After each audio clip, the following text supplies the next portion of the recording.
आज हम जानेंगे जैसलमेर के भणियाना गांव की एक ऐसी कहानी जिसके बारे में लोगों में हमेशा चर्चा बनी रहती है। नाग और तांत्रिक की एक अनोखी कहानी। दरअसल होता यह है कि हमारे गांव जैसलमेर के भणियाना गांव में एक तांत्रिक और एक नाग, इच्छाधारी नाग की कहानी प्रचलित है, जहां पर एक तांत्रिक एक नाग से उसकी मणि छीनना चाहता है।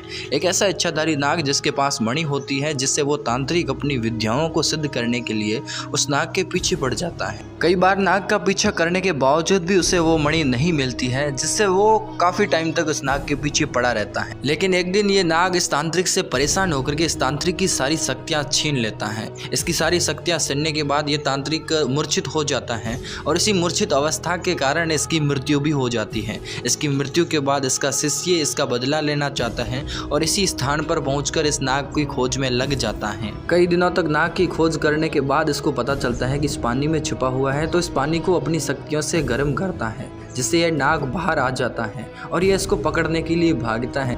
काफी देर तक इस नाग और तांत्रिक के बीच में इस तालाब में संग्राम होता है और ये नाग बहुत जिद्दी होता है, जो अनेक सारे रूप बना करके इस तालाब की पाल को तोड़ करके यहाँ से निकल जाता है। जिसके बाद में ये नाग इस तांत्रिक से भी इसकी सारी शक्तियाँ छीन लेता है। तांत्रिक से शक्तियां छीनने के बाद यहाँ के क्षेत्र को हमेशा के लिए तंत्र विद्याओं से मुक्त करके ये सांप विलुप्त हो जाता है। इसके बाद सांप का कुछ पता नहीं चलता है। अनेक बार तंत्र विद्याओं के नष्ट होने के बाद, यहाँ से बुराई निकलने के बाद, यहाँ के लोगों ने यहाँ के मंदिर पर काले रंग का ध्वज लगाने का निश्चय किया।